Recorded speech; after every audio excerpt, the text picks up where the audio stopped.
Hello, thanks for joining us for this VEMU and Estonian Music Week lecture on the impact of popular music on Estonian and Soviet youth culture and politics. My name is Marcus Kolga. Over the next hour or so, we're going to take a dive into the colorful and sometimes strange world of Soviet pop and politics. From Shostakovich, the Soviet Union's original punk, to Propeller, and from Boris Grebenshchikov's Aquarium to Charles Lloyd, music played a significant role in Soviet culture and society and acted as a window of freedom and hope in a tightly controlled Orwellian world. We'll talk about Estonia's rock music legacy, but also that of the Soviet Union and Russia, because in many ways they're interconnected and complementary.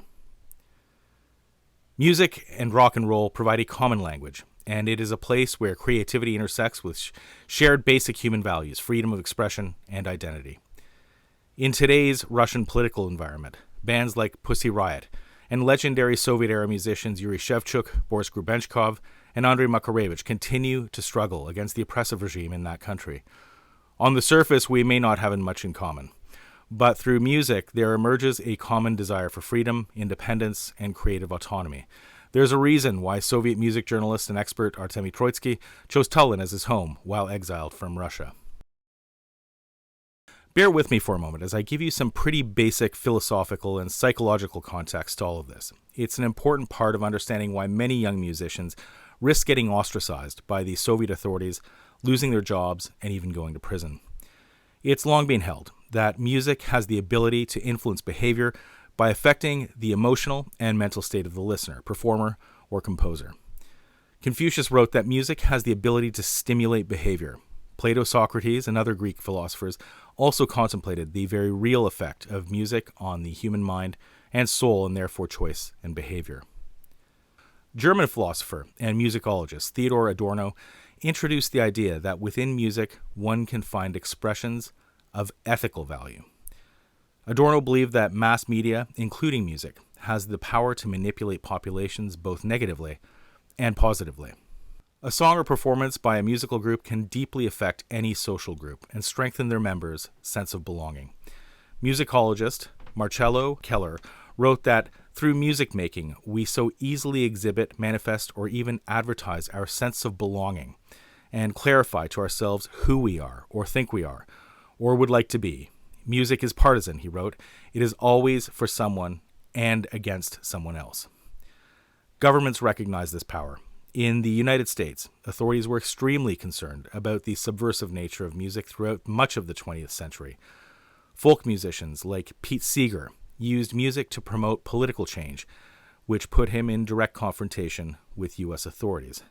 Meanwhile, rock and roll pioneer Bill Haley was considered to be promoting delinquency, and Elvis Presley's swinging hips betrayed a sinister and perverted intent. These men come down here from New York and from Florida to find out my reasons on rock and roll music and why I preach against it, and I believe with all of my heart that it is a contributing factor to our juvenile delinquency of today.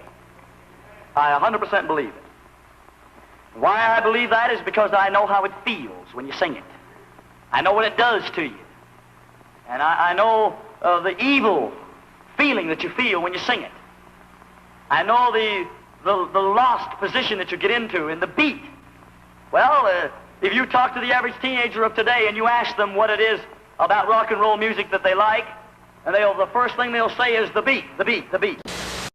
It's also well documented that John Lennon was targeted for surveillance by Richard Nixon's administration and was eventually served deportation orders. In the immediate post-revolutionary Soviet Union, the Bolsheviks allowed for fairly broad creative freedoms. That came to an end in 1928 when the Bolsheviks imposed strict government controls on all creative expression. In 1932, the Union of Soviet Composers was created for musicians and headed by a Soviet apparatchik. In 1934, Maxim Gorky introduced the artistic doctrine of socialist realism, which was adopted as Soviet policy at the first Congress of Soviet writers under the direction of Andrei Zhdanov, the same Andrei Zhdanov who directed the annexation of Estonia for Stalin in 1940. Dmitri Shostakovich, considered by many to be one of Russia's finest composers, was as horrified as his other countrymen when in 1936, Shostakovich's friends and family were arrested and either imprisoned or killed during the Great Terror. It's widely believed that Shostakovich composed his Fifth Symphony in response to Stalin's purges. The Fifth is regarded as a highly risky and political work that was cleverly disguised behind the facade of socialist realism imagery of workers in factories, modern cities, and the rumble of infrastructure. What is most remarkable is the emotional reaction of the Leningrad audience at the symphony's premiere. The audience was moved to tears, and many openly wept. Shostakovich would later write of the audience, quote, "Of course they understood what was happening around them, and they understood what the Fifth was all about." At a Central Committee meeting in 1947, Andrei Zhdanov condemned all Western culture, but especially its music, and none more so than jazz. A number of prominent Russian jazz musicians were arrested and deported to Siberian gulags in the late 1940s, and because saxophones embodied jazz, the instruments themselves were banned in the Soviet Union starting in the 1930s. For the Soviets, jazz needed to be condemned due to its capitalist roots. A 1952 Soviet publication claimed that jazz was intended to kill the man in men and to create cannon fodder, while a different publication claimed that jazz affected the central nervous system of listeners and prepared them to fight the wars allegedly planned by Wall Street. Its outlawed status made it attractive to Soviet youth, who scrambled to find any source to hear the Western music. In 1953, Stalin died, and things started to change. Not a lot, but the fear and terror that Shostakovich tried to capture in his Fifth started to lift just a little bit. The Voice of America was among the first sources of Western music to penetrate through the Iron Curtain. In 1955, they began broadcasting the Music USA jazz radio program with Willis Conover, who played leading U.S. jazz artists on shortwave to millions of listeners in Eastern Europe and Russia. Good evening. Willis Conover in Washington, D.C. with Music USA, Part 1. The Voice of America presents The Big Bands. In Estonia, Finnish radio was transmitted into homes on the northern coast of the country, including Tallinn. Estonians benefited from the close proximity to the West and were more exposed to Western culture than any of their Soviet neighbors. Since Western records were banned in the Soviet bloc, industrious youth devised a clever method of distribution using discarded X-ray films from hospitals, embracing a truly DIY system that would have fit in very nicely in the 1980s punk rock culture. The X-ray films were cut into 7-inch discs, and a hole was burned into the middle with a cigarette. Russian musicologist Artemy Troitsky writes that, quote, grooves were cut at 78 RPM with the help of machines. Troitsky says that the quality was awful, but the price was low, a ruble or a ruble and a half, but the discs couldn't be played more than 10 times before being destroyed. These bootleg records were known as ribs because you could usually see human bones taken by the X-ray and were produced throughout the 1950s and even into the 1980s. Now, for the authorities, the ribs recordings represented an unacceptable threat to their control of Soviet youth and youth culture, and a ban on these bootleg records was implemented in 1958. But by the mid-1960s, it was becoming apparent to the Soviets that they couldn't contain the spread of Western music any longer. In 1965, driven by progressive youth in the Soviet Youth Komsomol, the Soviet leadership grudgingly accepted jazz as a formally recognized genre of music within the official Soviet culture, chalking up an important political victory for Soviet youth. The first real test of this new softening of Soviet culture came in 1967, when Soviet authorities agreed to a request from Estonia to hold the first ever Soviet Jazz Festival in Tallinn. Tallinn 67, as it was known, would bring together jazz ensembles from across the Soviet Union. While the festival represented a shift in the politics of culture in the Soviet Union, the content of the festival was tightly controlled by the authorities. The most remarkable and historic aspect of the festival was that an emerging American jazz artist, Charles Lloyd, was invited to participate, the first such an appearance by a U.S. artist, and at the height of the Cold War. Willis Conover, the host of VOA's Music USA program, was also invited to the festival. It's important to recognize that Charles Lloyd was invited to officially participate, and not necessarily play. By wording the invitation in such a way, the Estonian festival organizers were able to gain the approval of the state organs for Lloyd's participation. They would worry about the playing part once he arrived in Tallinn. When Charles Lloyd arrived in Tallinn, the festival organizers would not allow him to take to the stage. Lloyd responded by telling an Associated Press stringer in Tallinn, Fred Coleman, that the Soviets, quote, wouldn't allow me to play because I'm black. For the Soviet authorities, who were known xenophobes, but publicly claimed to be internationalists who fought for the rights of black Americans, Lloyd's comments were problematic on an international scale. Attempts by Soviet authorities to fix the public relations nightmare border on the comedic. Over several days and several times, local authorities promised Lloyd that he could play, and then reversed their decision when he showed up at the 6,000-seat Kalev Sports Complex in Tallinn. At one point, he was warming up backstage, preparing to go on, when an official pulled him back. In return, Lloyd told the foreign press in Tallinn, once again, that the Soviets were refusing to let him play based on the color of his skin. The Soviet leadership in Moscow were furious and ordered local authorities in Tallinn to let Charles Lloyd play for just 8 minutes. He asked Fred Coleman, "What do they think I am, an animal?" He acquiesced after Coleman convinced him that it was the jazz fans that he would be playing for and not the Soviet authorities. And instead of the 8 minutes that were allotted for him, he played for nearly an hour. The landmark first international concert in Tallinn was recorded and later released in the West. Charles Lloyd in the Soviet Union. Charles received a 20-minute standing ovation. Yet in an official Soviet documentary about the festival, Charles Lloyd receives less than 5 seconds of time, a clear indication of the threat he and the culture he represented to the Soviets and the authorities.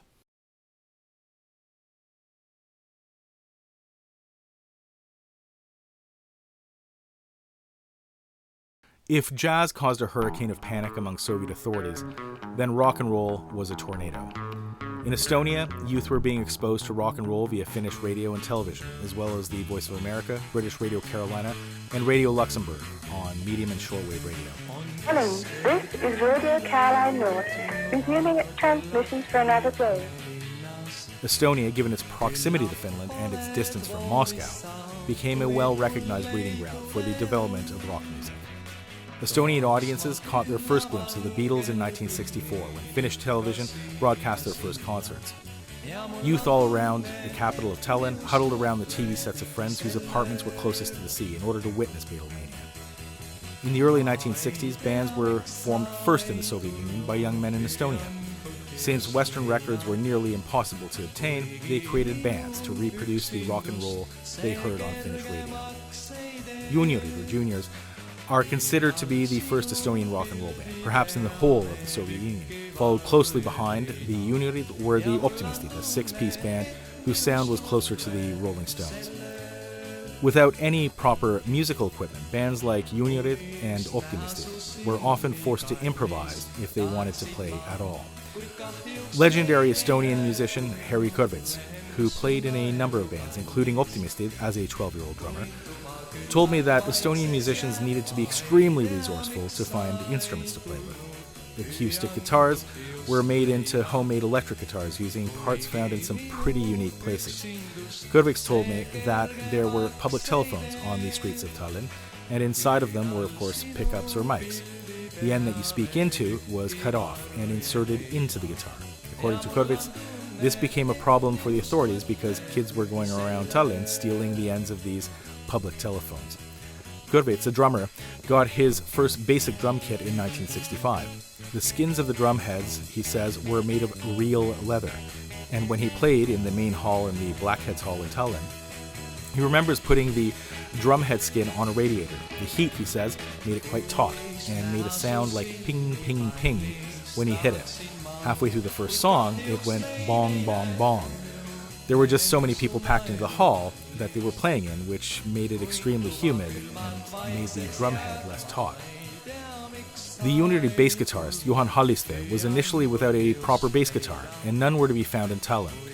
To solve this problem, Halliste took along a tape measure to a concert by East German singer Barbel Wachholz, and after the concert, he asked the bass player to see his guitar. Halliste took out his tape measure and a pencil to measure the dimensions of the bass, the body, the neck, and the head. He then found some appropriate wood and cut himself his first bass guitar. He would repeat this at least once more before he was able to purchase a proper instrument. These early Estonian rock bands generally played in small clubs around Tallinn, including those that were sponsored by various Soviet factories.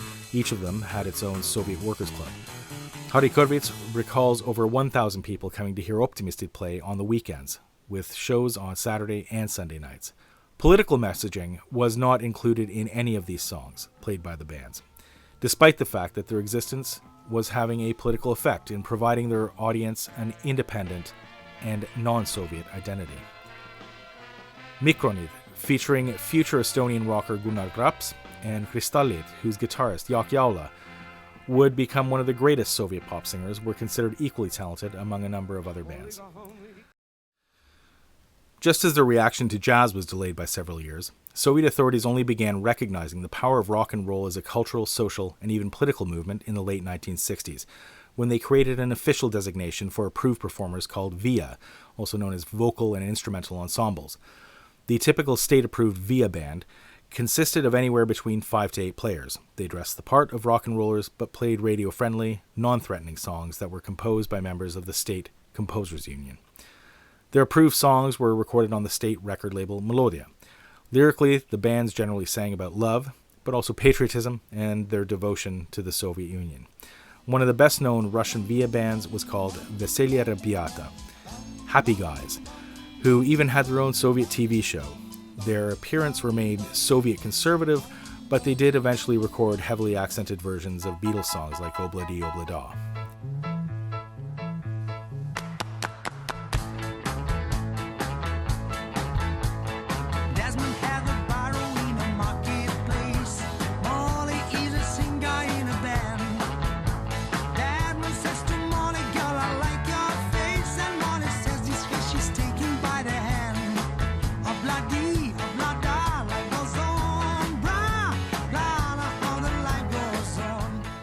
Each VIA also had a state-appointed manager who controlled the creative output of the band.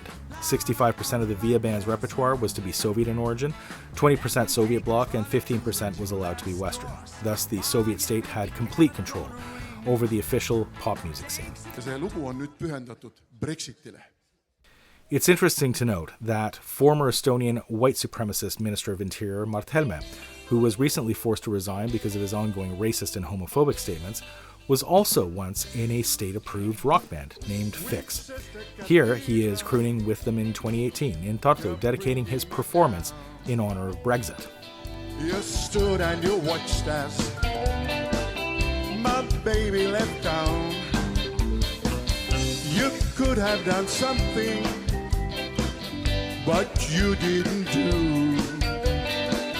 You didn't do nothing. You let her walk by. In Estonia, the grassroots rock movement of the 1960s gave way to state-controlled pop music in the 1970s. Many former Estonian rock and roll singers joined the very Soviet-style Estrat variety scene. The Virmalised singer Jaak Jaula became one of the most famous and was nicknamed the Kremlin's Nightingale, partly due to his popularity with Communist Party bosses, and the fact, as well, that the majority of his repertoire was sung in Russian. Я пою в нашем городке каждый день в шумной тесноте. Tõnis Mägi, who as a young lad occasionally took to the stage with Optimistid, also became a well-known Soviet Estrat singer, although he eventually returned to rock and roll.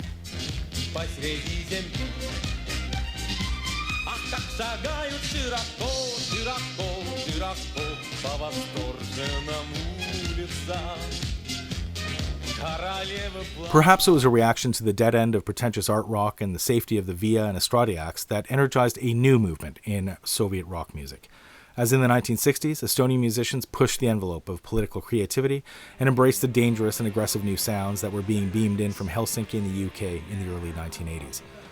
Future leading punk rockers like Singer Vinger's Hardy Volmer were soaking up anarchy in the UK and White Riot, embracing the new sonic liberty that this new genre punk rock offered as they prepared to shock the wholly unsuspecting Soviet public with it. Politically, 1979 saw the implementation of a harsh new Russification policy in Estonia that sought to enforce the learning of Russian among Estonians.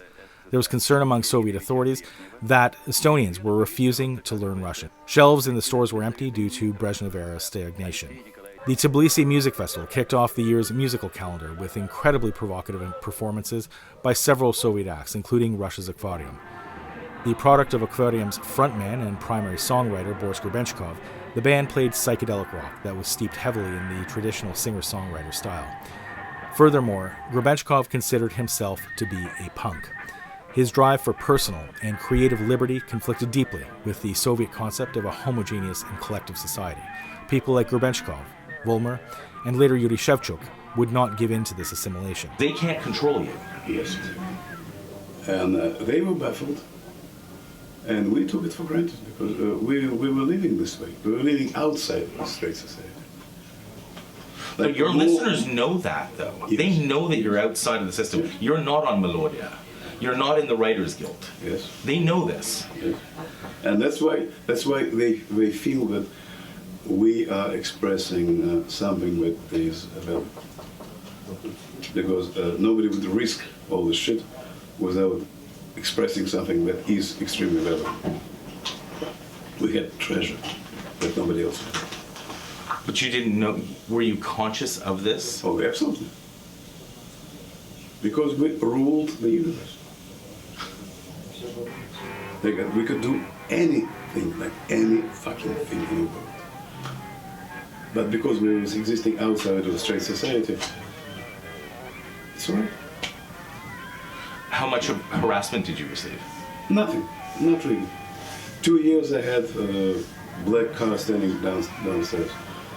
2 years. Yeah, like 6, 9, 80, 85, 86. And when KGB trying to follow the American students, they would like frequent the unofficial flat I was living in. The Tbilisi Rock Festival in 1980 was a turning point. Akvarium's performance there was perhaps the most shocking and edgy in the history of the Soviet Union.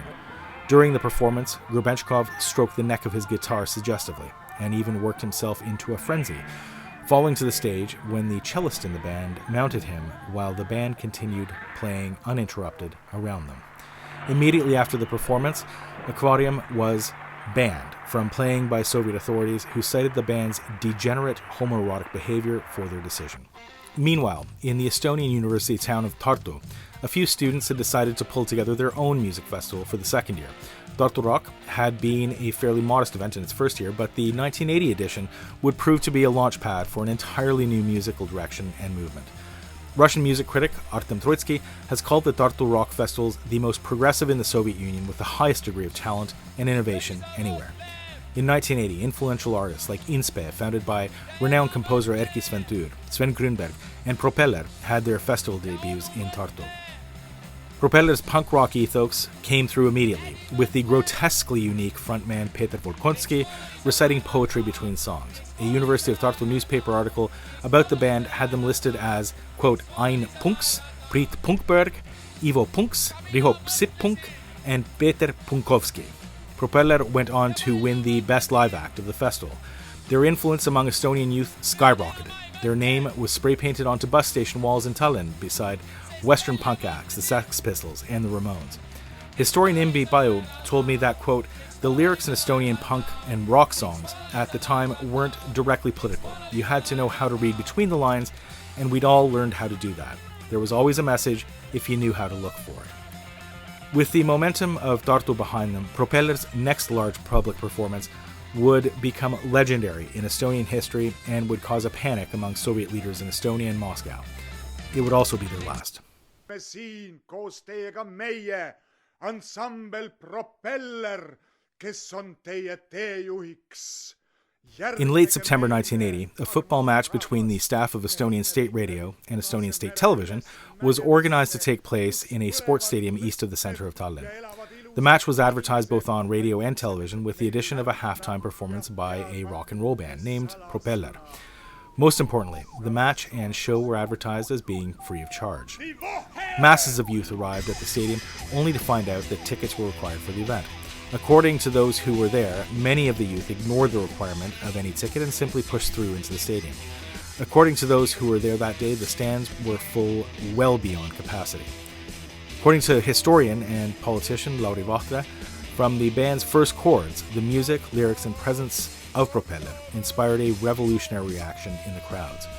With the audience energized by the band, the second half of the football match began, after which Propeller was scheduled to play a second set. At the conclusion of the match, the two sides exchanged gifts, in this case carrots and cabbages, and proceeded to lob them to the audience. However, the youth weren't interested in these vegetables. They threw them back at the team on the pitch. According to Vachta, the Soviet authorities at the match decided that sending the band back out to play would only inspire further aggressive behavior in the youth at the stadium, and called off the band's second set. Yet, without warning, the 5,000 youth in the stands burst onto the stadium's pitch. The majority of the crowd was dispersed by the milic, the police, who drove their cars onto the grass pitch, but another estimated 200 to 500 started marching towards the old town of Tallinn, chanting, "Put Brezhnev on pension," and "Down with Gretskina," who was the ethnically Russian Minister of Culture in Estonia. At the gate of the old town, some 100 youth were arrested, and another 70 headed up to the government area on Toompea Hill in the old town. When they headed back down, they were detained and beaten by Soviet authorities, according to Vachta. Nor did Propeller's lead singer, Peter Volkonski, escape the authorities either. He was taken into custody and interrogated by the KGB, who later released him after clearing him of any direct wrongdoing. However, his band Propeller would never play together again as Propeller. The riot sparked a series of other riots, where youth chanted anti-Soviet slogans. Former Estonian President Toomas Hendrik Ilves recalls that the riots that followed the soccer stadium incident represented an explosion of anti-Soviet sentiment. The riot hit almost every Estonian city, including Tallinn and Tartu. The Kadriorg riot episode clearly demonstrates how music can directly provoke and inspire an emotional and political reaction.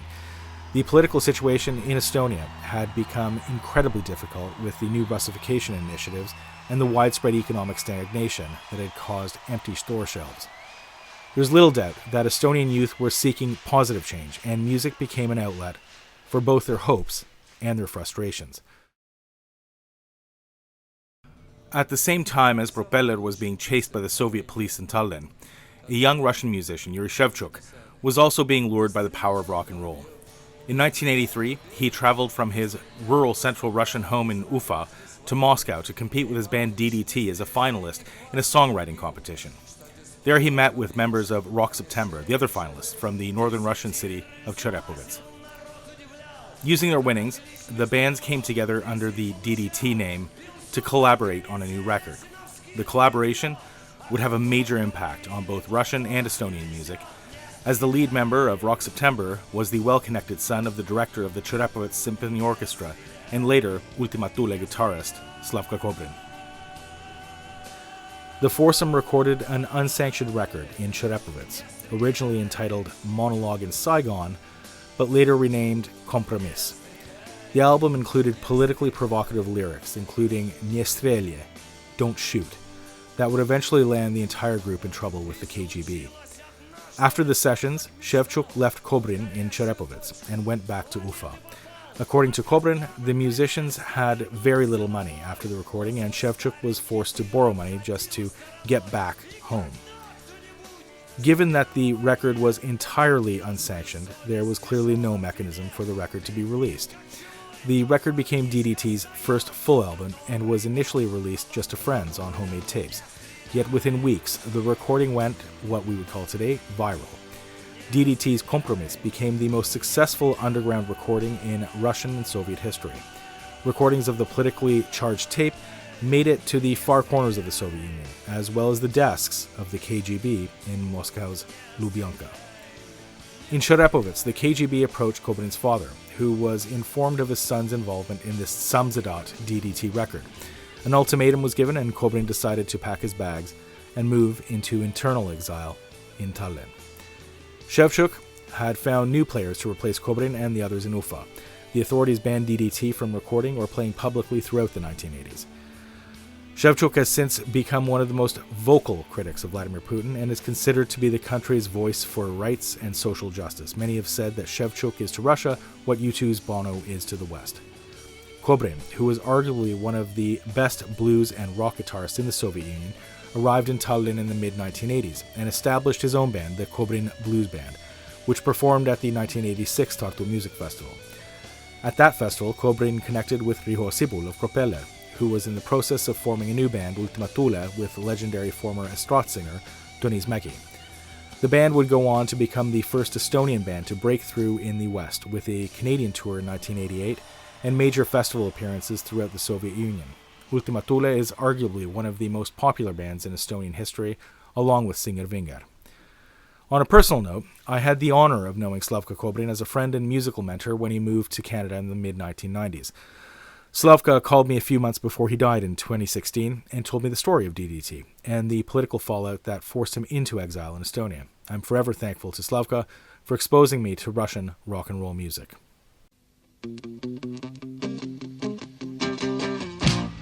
Rüllitu on taevas verisinine, täiel linnal hingab nüüd iga inime. Siit ja vasar enam kedagi ei löö, tähendavad meile nüüd nad rõõmsad tööd. Tere perestroika, demokraatia, diktatuuri küüsis on pääsemas üks maa. Tere perestroika, tere õnne tipp, enam nii jube ei tundu punalipp. Johnny Rotten, or John Lydon as he's known, leader of the Sex Pistols and later Public Image Limited, landed in Tallinn in the summer of 1988. The air was charged with anti-Soviet sentiment that had been sparked by a growing independence movement thanks to Gorbachev's glasnost and perestroika. Lydon's PIL was in Tallinn to play at the landmark Rock Summer Festival and was immediately swept up in the energy of the moment, as well as the dangerous atmosphere. The over 100,000 people who had gathered for the festival posed a serious potential threat to the Soviet authorities. The prospect of independence from the Soviet Union had gripped Estonians, and a mass gathering like the one at Rock Summer in '88 could inspire a final push. Et juba nii palju oli uksi irvakil, et kõik oli näha ja seda tegelikult see glasnost ju tähendaski. Eks ole, avalikustame, eks ole, ja siis ei olnud võimalik tegelikult ka enam eriti nii-öelda piltlikult öeldes potile kaant peale suruda enam. The movement had begun and there was no stopping it. The poverty was astounding, and then the suppression. And the way we were escorted into the old town. And the people were cleared out of the square. We weren't allowed to talk to anyone. And this was madness, I thought. This is a system, a political system, that really can't maintain a stranglehold like that for too long, and indeed it didn't. You can't be ushering people away from outside influences in that way.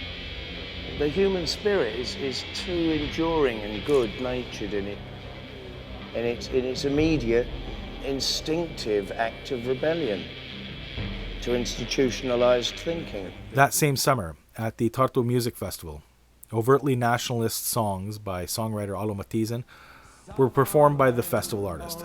Ei ole üksi maa brought a message of unity and courage in the face of the independence movement.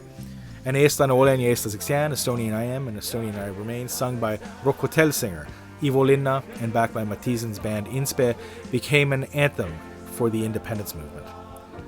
On August 20th, 1991, the Soviet Union effectively ceased to exist, and rock and roll provided the soundtrack to the disintegration of the empire. There is little doubt about the well-documented power that the music has on human emotion, behavior, and how we interact socially and politically.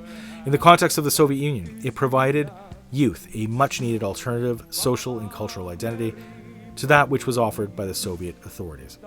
By offering an identity outside of the Soviet-controlled one, rock music provided both social cohesion for like-minded groups and national unity later on.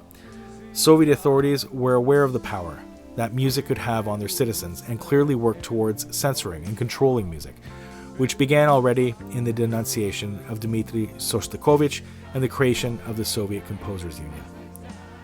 Ultimately, music, and specifically rock and roll and punk rock, inspired those who participated in the movement for Estonia's independence and across the Soviet Union.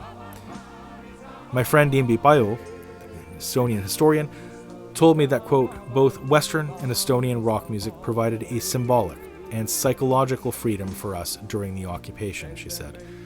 Just by losing ourselves in the music and dancing, we were connecting with Western non-Soviet culture, and by doing so, we were telling the system to go to hell.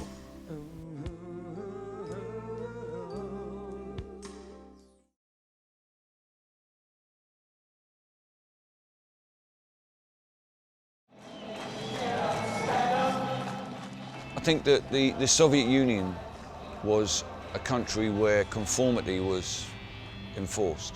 So anyone who didn't conform was always going to be in trouble. And that doesn't seem to have changed at all in the new Russia, whether you're a woman in a punk band, whether you're gay, lesbian or transgender, whether you are someone who believes in free speech and democracy, you'll still be stepping over the line all the time. Revolutions do not always turn out the way that you expected them to turn out.